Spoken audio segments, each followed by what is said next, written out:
मित्रांनो फायनली आपल्या ब्लू शार्कची म्हणजे एक्सपल्स 210ची सेकंड सर्व्हिस जी झालेली आहे. ह्याचं सेकंड सर्व्हिसचं बिल बघून मी सुद्धा शॉकमध्ये गेलो आणि व्हिडिओच्या एंडला मी तुम्हाला जेव्हा अमाऊंट सांगेन तेव्हा तुम्ही सुद्धा शॉक होणार आहात. मित्रांनो सेकंड सर्व्हिसमध्ये आपली थ्रॉटल बॉडी पूर्णपणे क्लीन झाली, ऑइल चेंज झालाय, जनरल चेकअप्स असतात ते सगळे झाले, त्यामध्ये ब्रेक पॅड सही आहे, फिल्टर सही होता, तर बाकीच्या सगळ्या गोष्टी एकदम टकाटक आहेत. आपण त्या पद्धतीने गाडी चालवली आहे, जास्त हिला रगडली नाही. त्या व्यतिरिक्त मला जे प्रॉब्लेम येत होते जे मी तुम्हाला याच्या अगोदरच्या ब्लॉगमध्ये सांगितलेले की 4000 RPM करताना एक मायनर जर्क यायचा 1 सेकंदाचा.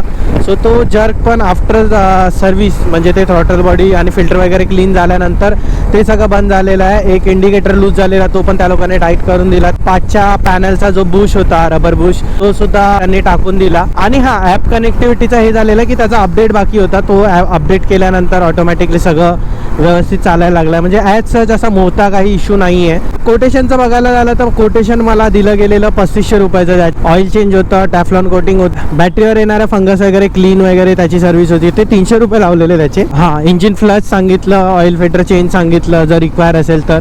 ह्या सगळ्या गोष्टी सांगून 3500 रुपयाचं कोटेशन दिलेलं. माझा एक मित्र आहे, त्याने तो बरेच वर्ष सर्व्हिस सेंटरमध्ये कामाला आहे, तर त्याने मला सजेस्ट केलेलं की ह्या ज्या एक्स्ट्राच्या सर्व्हिसेस असतात ऑइल चेंजच्या व्यतिरिक्त आणि जनरल चेकअपच्या व्यतिरिक्त ज्या रिक्वायर नसतील गाडीला, की ती गाडी केल्याशिवाय ती गाडी चालणारच नाही आहे, तर ह्या सगळ्या गोष्टी ज्या आहेत ना त्याने मला सजेस्ट केलेला की तू आफ्टर 6 मंथ्सने करून घे. म्हणजे बेसिकली कसं पहिल्या सर्व्हिसला मी हे सगळं केलेलं तेव्हा मला 2400 रुपये कॉस्टिंग आलेली सगळ्याची. केलंय तर सेकंड सर्व्हिसमध्ये नको करू, थर्ड सर्व्हिसमध्ये. सो त्याप्रमाणे मी सेकंड सर्व्हिसमध्ये फक्त ऑइल चेंज आणि जनरल चेकअप ह्या सगळ्या गोष्टी करून घेतल्या. आणि जर निडेड असेल तर ऑइल फिल्टर चेंज, जो की चांगला होता आपल्या गाडीचा. अंधेरीच्या सर्व्हिस सेंटरमधून मी सर्व्हिस करून घेतली आणि सर्व्हिस एकदम व्यवस्थित झालेली आहे. टेक्निकल स्टाफ जो आहे तो एकदम रिस्पॉन्सिव्ह आहे. जुना जो स्टाफ होता तो आपल्याला थोडा ओळखायचा. बाकी आपल्याला कॉस्टिंग जी आलेली आहे स्क्रीनवर तुम्ही बिल बघताय, फक्त 1500 रुपये आले आहेत, ज्याच्यामध्ये ऑइल आणि कन्झ्युमेबल ह्याच गोष्टी आहेत. तो माझ्यासाठी पण शॉकिंग होतं, तुमच्यासाठी पण शॉकिंग असेल.